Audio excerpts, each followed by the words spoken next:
መኖር በእናት ሆድ ነው ብሎ ፈረፋንጎ ላይ የለጠፈ አሽከርካሪ አይተናልና ምን እንትን ቢለው ጅቡቲ ደርሰ ስትመለስ ወይ ባንተ ላይ ሌላ ሾፌር ቀጥሮ ሊጠብቁል ይችላል። ጋብቻ ቀለበቱ ያለበት እጁ እንዳለ ተቆርጣ ነው ዛጋ የቀረችውና በቃ እኛ እኮ ከመንገድ ላይ ሾፌር ነው ራሱ እርስ በርስ ተባብሮ አስክሬንን እንኳን አምጥቶ እዚህ የሚቀብረው። የሚገርም ነገር ግን ሞጆን አላለፈም ተሽከርካሪው። ወዲያው ደላላው ጋር ደውሎ ያመጣልኝ ሹፌር እኮ ይሄው መኪናውን ገለበጠው ሲሉ በዚህ ደሞዝ እስከዛ ከደረሰ በቂ ነው። መኪኖች አደጋ ፈጥረው ቶሎ አለመነሳት፣ በጣም በአደገኛ ቶሎ አለመነሳት። ቢያንስ እዛ ቦታ ላይ 3-4 መኪና ሲመረቅለት የሚነሳበት አካሄድ ያለ። እስቲ እስካሁንስ በዘላቂነት ያልተፈቱ ችግሮች የምትሏቸው አሉ? አሁን ግን የምታየው አደጋ ፊት ለፊት ነው። እንደዚህ አሁኑ ደግሞ እየባሰ መጣ። ፊት ለፊት እንደዚህ ነው የምትጋጨው። አሁን የተወሰነ መቀነስ ቢያሳይም የትራፊክ አደጋው በዛው ልክ ደግሞ አሁን ላይ 30 ሰው 40 ሰው እየሞተብን ነው በአንድ ተሽከርካሪና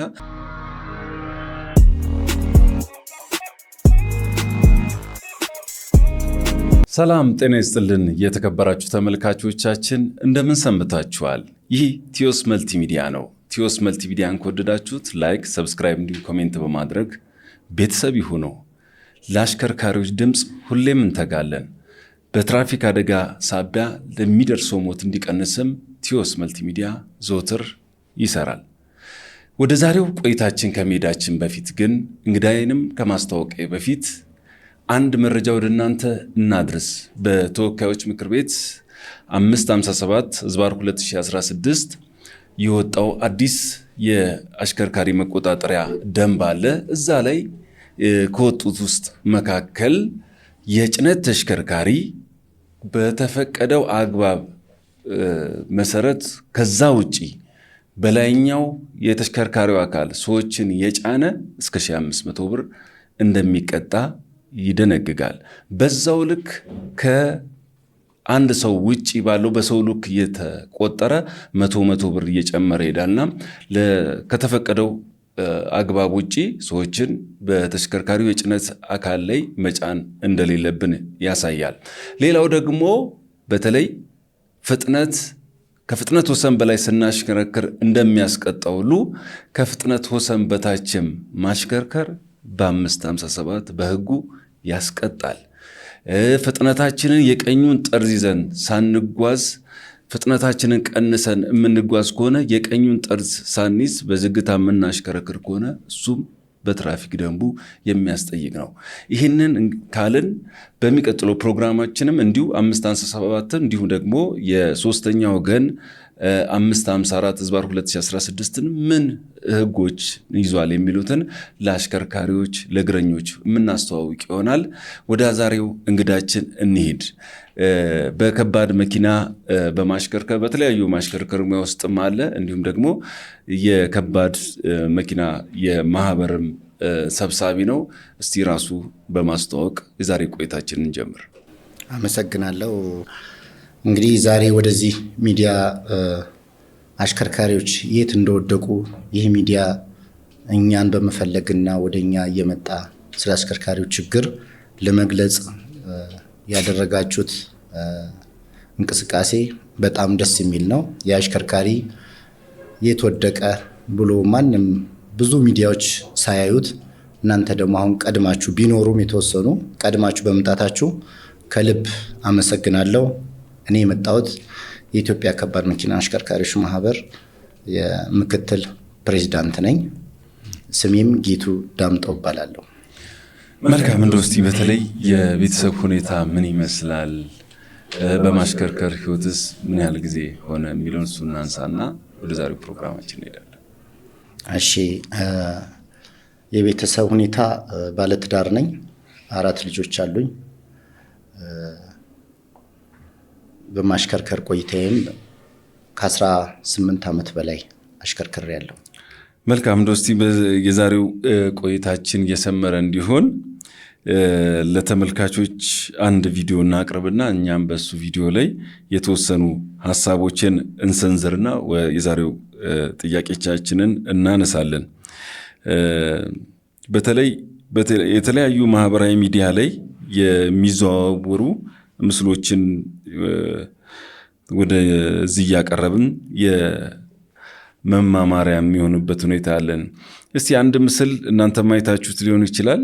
አንድ ቪዲዮ ያየ ነው መኖር በእናት ሆድ ነው ብሎ ፈረፋንጎ ላይ የለጠፈ አሽከርካሪ አይተናልና ምን እንትን ቢለው ነው። እስቲ ተመልካቾችም ይህን ቪዲዮ ይዩትና ሀሳብ አስተያየታችሁን ኮሜንት ላይ አድርሱን።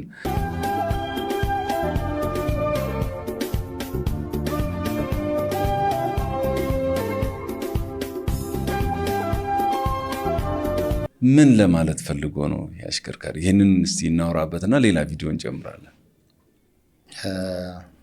ምን ቢከፋው ነው? እውነት ነው። መኖር በእናት ሆድ ነው ማለቱ የአሽከርካሪ በጣም ከምንም አይነት ነገር እዚህ ቦታ ላይ ከወጣ በኋላ ብዙ ተግዳሮቶች ያጋጥሙታል። ምክንያቱም የተለየ ነው። የአሽከርካሪ ችግር በጣም የተለየ ነው። በጣም ከባድ ነው። ምን ብሶት ነው እንግዲህ እናት ሆድ ውስጥ ማንም ሰው ሲቀመጥ ምድር ላይ ያለውን ችግር የሚያይበት ነገር የለም። ከወጣ በኋላ ነው ምድር ላይ ያለውን ችግር የሚያየው። እዛ ውስጥ እንግዲህ ምቾት እንዳለ ምንም አይነት ነገር እይታ እንደሌለም ይታያል ማለት ነው። ከወጣ በኋላ ግን በጣም ከባድ ነው አሽከርካሪ ጋር ያለ ችግር። ከመንገድ ጀምሮ ያለውን አደጋ ሌሊት ቢነዳ ሽፍታ ይጠብቀዋል። ቀን ቢነዳ ደግሞ የተለያዩ አካላቶች ይጠብቁታል።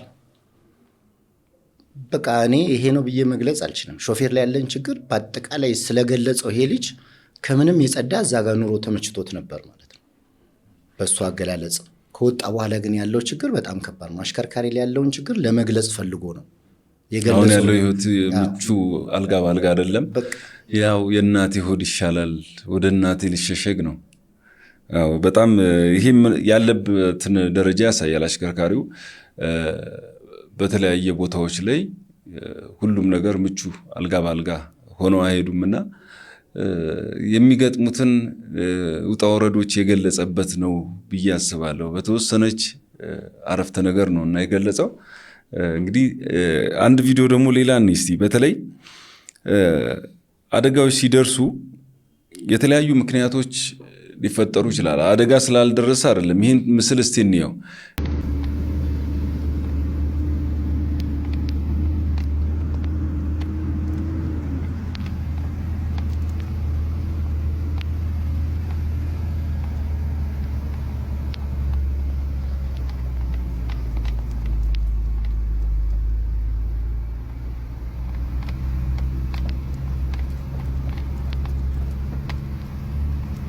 ምንድነው ይሄ ቪዲዮ የሚያሳየን? አደጋ ስላልደረሰ አይደለም። ከልክ ያለፈ ጭነጭ ነው ደግሞ መኪናው እስከ መውደቅ የደረሰበት ሁኔታ አለ። በኋላ ላይ በጥያቄዎቻችን እናነሳዋለን። ስለዚህ ቪዲዮ ግን የተወሰነ ብል እውነት ነው።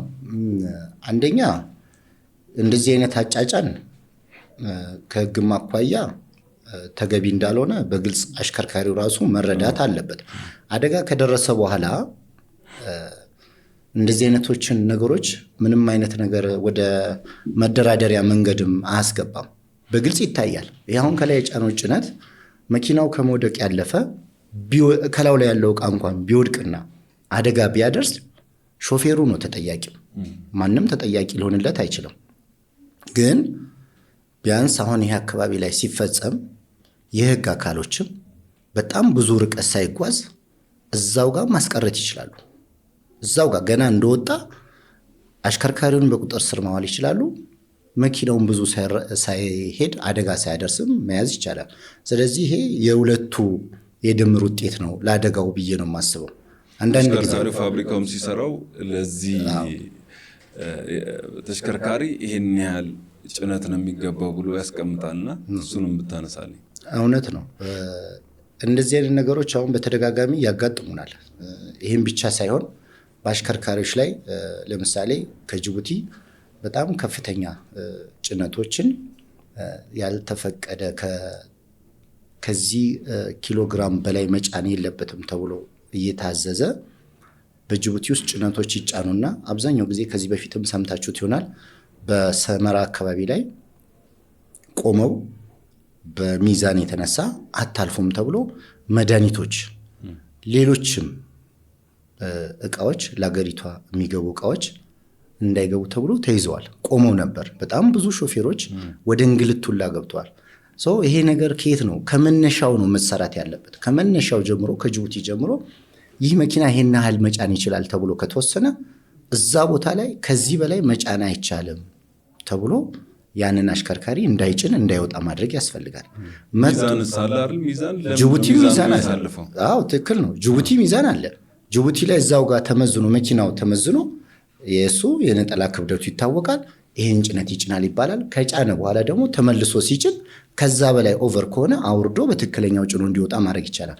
ግን ሀገር ውስጥ ከገባ በኋላ አሽከርካሪውም ይጎዳል፣ አገሪቷም የዛን ያህል መድኃኒት ጭኖ የሚመጣ መኪና አትገባም ተብሎ 2 ወር 3 ወር ይቆማል።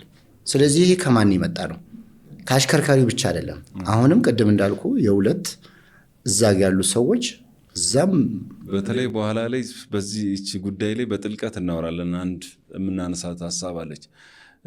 ከዚሁ ጋር እያይዜ ግን እኔ የማነሳው ሌላ ምስልም እንደውም እዚህ ጋር ላመጣ ነውም እንጂ በጣም የሚገርመኝ ከልክ ያለፈ ጭነት ጭኖ መሄድ አቅቶት ሌላ ተሽከርካሪ አምጥቶ ነው የደገፈው እንዳይወድቅ።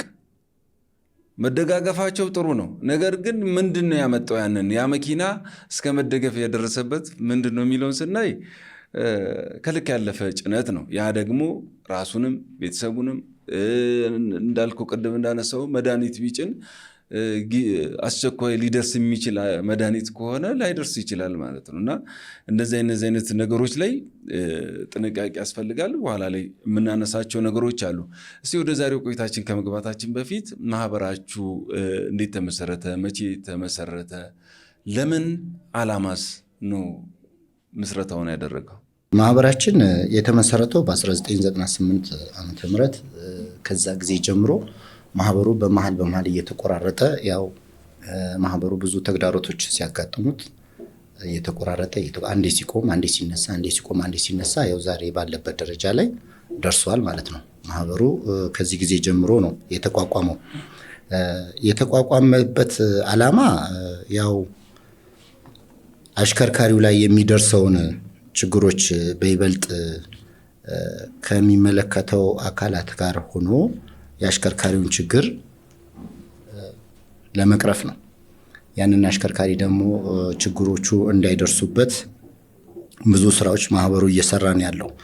ማህበሩ ዓላማው እንግዲህ ከዚህ በፊትም እንደገለጽ ነው የኢትዮጵያ ከባድ መኪና አሽከርካሪዎች ተብሎ ከጀመረ ጊዜ ጀምሮ ሾፌሮች እንደምታየው በብዙ መንገድ ላይ በበረሃ ላይ የሚደርስበትን በሶስተኛ ወገን ደግሞ ተቀጥሮም በሶስተኛ ወገን ደግሞ አካላት የሚደርስባቸውን ችግሮች ለመፍታት ማህበሩ ከሚመለከታቸው አካላት ጋር ለመስራት ነው የተቋቋመው ማለት ነው።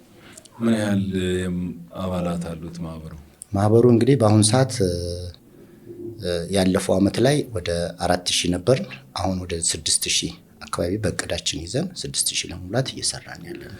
መልካም ነው። እስቲ በተለይ ከዓላማችሁ ከተቋቋማችሁበት ነገር አንጻር አንዱ ትኩረታችሁ አሽከርካሪው ነው። ከሱ የወጣ ነገር የለምና በስፋት እናንሳ እስቲ። የአሽከርካሪው ተግዳሮቶች ምንድን ናቸው? አሽከርካሪው ተግዳሮት የሆኑበት በማሽከርከር ህይወቱ አንኳር የምትሏቸው ነጥቦች ምንድን ናቸው? የአሽከርካሪ ተግዳሮት እንግዲህ በጣም አሁን በአሁኑ ሰዓት ያለው ከቅጥር ጀምሮ ይጀምራል። ከአቀጣጠራችን ጀምሮ በጣም ብዙ ተግዳሮቶች አሉብን። ከዛም አልፎ ደግሞ በአካባቢው ላይ በሚወጣበት ሰዓት ላይ የሚደርስበት ችግር ማንም ህብረተሰብ ይህ አሽከርካሪ እውነት የሚሄደው ለኛ ነው ብሎ እንኳን አብዛኛው ነገር እንደምታየው አንድ ከተማ ላይ ሲገባ ለመቆም እንኳን እሱ ራሱ አንዱ ተግዳሮታችን ነው። ለመቆም ራሱ ከተማው ስለመቆም እኛ ትዝ የሚል ከሆነ በኮሮና በሽታ በመጣበት ሰዓት ምግብ ለማግኘት እኛ በዛ ሰዓት የነበረብን ተግዳሮት እውነት ነው። በቃ ይሄ ነው የሚባል አይደለም። በእርግጥ ስራ ስንሰራ መኖር እንችላለን።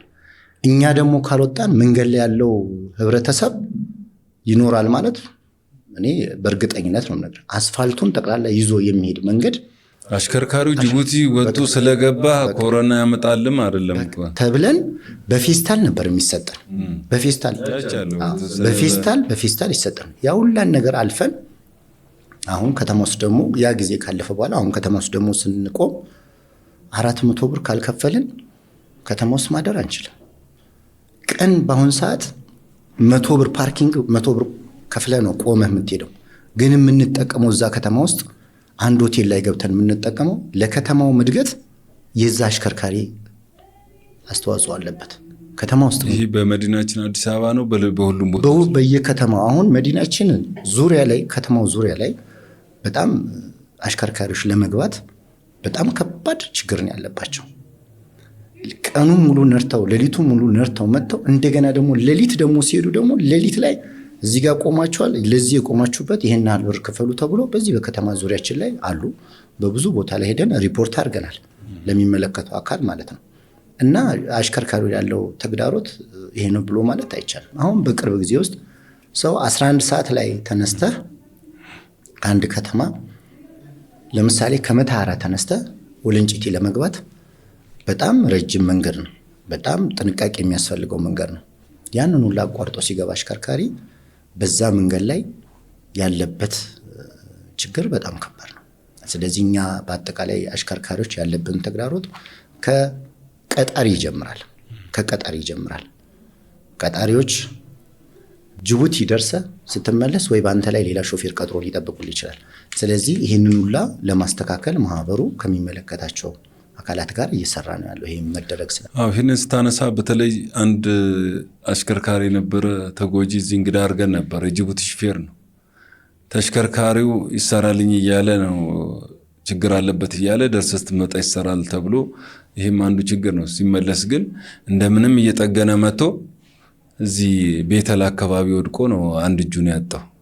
የጋብቻ ቀለበቱ ያለበት እጁ እንዳለ ተቆርጣ ነው እዛ ጋ የቀረችውና አሁን ላይ በተለያዩ በአሽከርካሪዎች በጎ ድጋፍ ነው ህይወቱን የሚመራውና ያው ዋስትና ስለሌለውም ነው ያንን መኪና ቆሞ መብቱን እንዳይጠይቅ የህግ ባግራውንድ ላይ ኖሮ ይችላልና ይሄ እዚህ ላይ በስፋት መሰራት አለበት ብዬ አስባለሁ።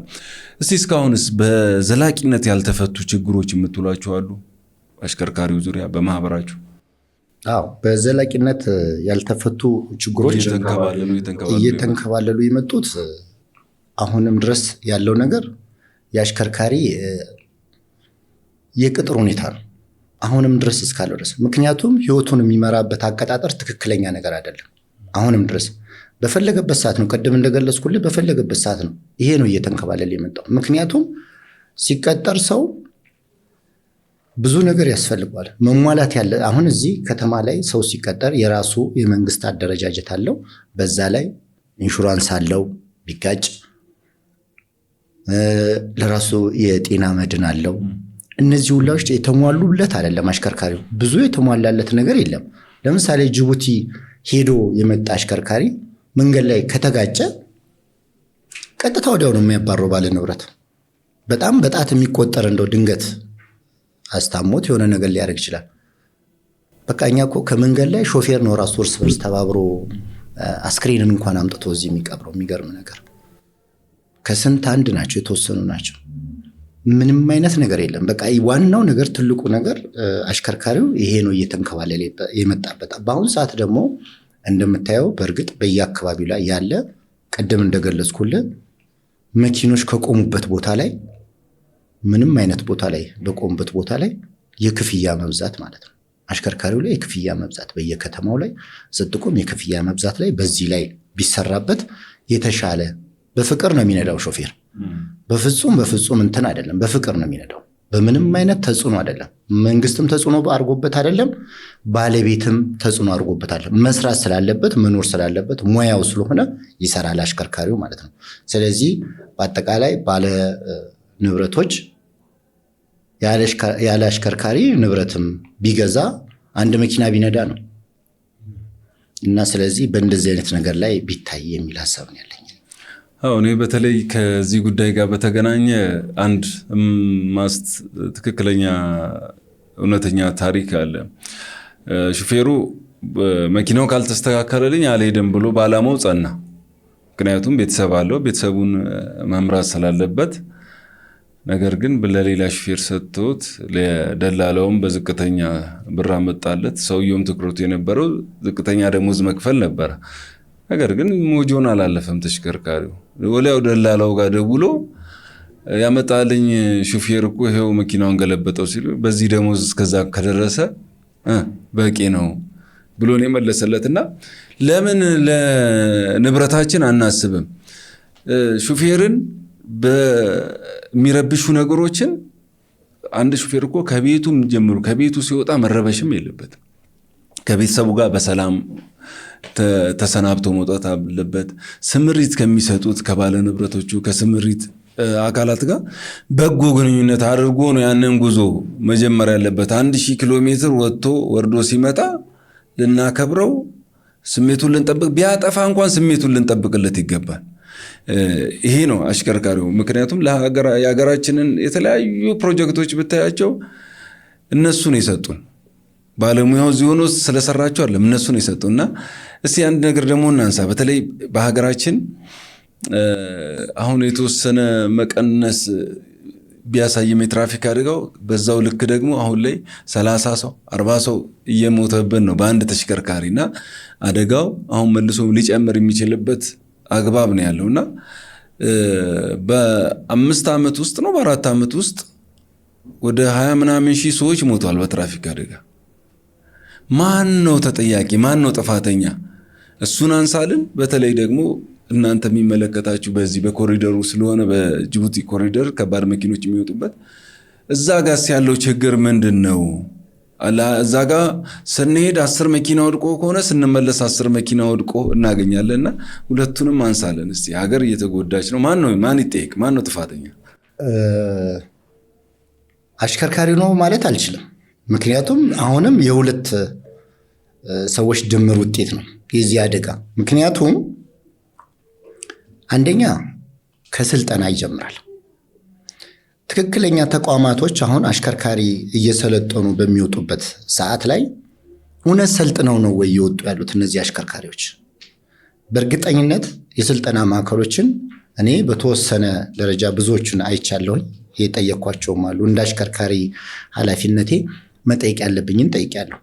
ግን በተጨባጭ አሁን አሽከርካሪው ስለያዘ መኪናውን ስለያዘ ትክክል ነው፣ ግዑዝ ነገር ነው። አሽከርካሪውን እስኪያዝከው ድረስ አንተ መቆጣጠርና ማሽከርከር አለብህ ተብሎ እሱ ተጠያቂ ነው። ምክንያቱም ያንን ግዑዝ ነገር አትጠይቀውም፣ ተጠያቂው አሽከርካሪ ነው። ግን ሲጠየቅ ይሄ አሽከርካሪ በትክክል ስልጠናውን ይዞ መጥቷል ወይ? እዛ ቦታ ላይ ደርሷል ወይ? በአሁኑ ሰዓት እኮ እኔ 18 ዓመት አሽከርካሪ ነኝ። እኔና አንድ ከክፍለ ሀገር የመጣ መንጃ ፈቃዱን ይዞ የመጣ አሽከርካሪ ባለሀብቱ የሱን ዘመድ የአሽከርካሪው ከክፍለ ሀገር የመጣውን ሰውዬ ለሱ ይሰጠዋል እንጂ ይሄኛው 18 ዓመት የያዘው ሰውዬ ብቃት ያለው አሽከርካሪ ነው ተብሎ እኔን አይቀበለኝም። ያንን አሽከርካሪ ነው ወስዶ እዛ ጋር የሚያስቀምጠው። ቢያንስ ውጣበትና ትለምደዋለህ ተብሎ ነው የሚሰጠው። በጣም በሚሊዮን የሚቆጠሩ ንብረቶች ሄደው የሚወድሙት በእንደዚህ አይነትም ነው። ስለዚህ ባለ ንብረቶችም በአሽከርካሪ ሲቀጥሩ ብቃት ያለው በጥሩ ሁኔታ የሰለጠነ ብዙ ልምድ ያገለገለ አሽከርካሪ እና መንጃ ፈቃድ ደግሞ አሁን በሚሰጥበት ሰዓት እኔ ሳወጣ ከመንገድ ትራንስፖርት ከዚህ መገናኛ ሳወጣ መስኮት ነበረች። መስኮቷ ላይ አንገታ አልደረሰም ተብዬ ተመልሻለሁ። እኔ 5 ዓመት ተምሬ 5 ዓመት መንጃ ፈቃድ አውጥቻለሁ።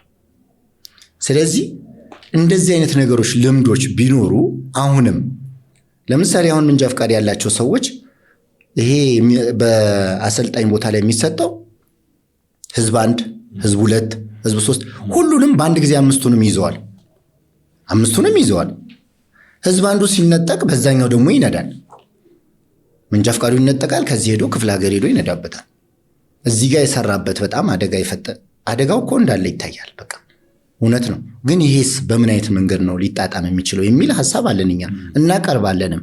አደጋዎች ይፈጠራሉ። ሌላ በጣም እየበዛም ያለው ደግሞ አሁን እንደኛ ሀገር መኪኖች አደጋ ፈጥረው ቶሎ አለመነሳት፣ በጣም በአደገኛ ቶሎ አለመነሳት። ቢያንስ እዛ ቦታ ላይ 3-4 መኪና ሲመረቅለት የሚነሳበት አካሄድ ያለው ለምን ያ ይፈጠራል? አሁን እዚህ ከተማችን ላይ መኪና የሆነ ነገር ሞተር ተበላሽቶ ሞተሩ አስፋልት ላይ ተሰርቶ ነው የሚነሳው።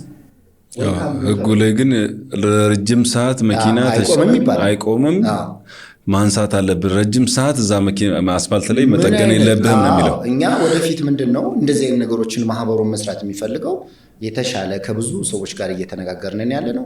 ክሬን በማቅረብ እንደዚህ አይነት ነገሮችን ቶሎ አንስተን በክሬን ወደ ሌላ ቦታ አስቀምጠን እኛ የክሬናችንን ገቢ ወደ ማህበሩ ለማድረግና እንደዚህ አይነት ነገሮች ለመስራትም እቅድ ይዘን እሱ ጥሩ ነው። አንዱ ግን ምንድነው ይሄ መኪኖች አደጋ ደርሶ ረጅም ሰዓት እንዳይነሱ የሚያደርገው ኢንሹራንስ ካለመጣ የሚባል ነገር አለ። ያንን መቅረፍም ያስፈልጋል። ምንድነው የማይነሱበት ምክንያት የሚለው እሱን ማጥናት ያስፈልጋል። ሌላው ግን ስለ መንጃ ፈቃድ ያነሳው እውነት ነው። መንግስት እያጠናቸው እየቀየራቸው ያላቸው ነገሮች አሉ። በቅርቡ ግብዓት እየሰበሰበበት ያለበት ሁኔታ አለ። ወላ አሰልጣኙ ራሱ ብቁ ነው ወይ የሚለውን አፕሮቫል ስልጠናው ምን መምሰል አለበት፣ ምን አይነት አሰልጣኝ እናውጣ፣ ምን አይነት ሰልጣኝ ያወጣልን የሚለው እሱ እየሄደበት ያለበት አካል አለ። ነገር ግን ደረቅ ጭነት ላይ ስትመጣ ፈሳሽ ጭነት ላይም ስትመጣ አገር አቋርጠን የምትሄደው ረጅም ኪሎ ሜትር ነው የምትሄደው እና አብዛኞቹ ልምድ ያላቸው አደጋ ሲደርስባቸው ያለ በዛ መስመር ምንድነው ምክንያቱ ነው ያ ወይስ የተሽከርካሪው ነው ወይስ ምንድነው? የመንገዱ አቀማመጥ ነው ወይስ መፍትሄ ያልተሰጣቸው ነገሮች አሉ? እንደዚህ አይነት አደጋዎች አሁን አብዛኛው ጥናት ይፈልጋል። ግን አሁን መቼ ሰው ፈልጎ ወደ ግጭቱ ይገባል የሚል እሳቤ የለኝ ምን እንዳሽከርካሪ። ግን እንደዚህ አይነት ነገሮች አሁንም ለአሽከርካሪው በቂ ስልጠናዎችና በቂ ትምህርቶች ያስፈልጋል። ለአሽከርካሪው ማለት ነው። በስነ ምግባር ስልጠና ያስፈልገዋል። ሌላም ደግሞ አካዳሚካሊ ስልጠና ያስፈልጋል።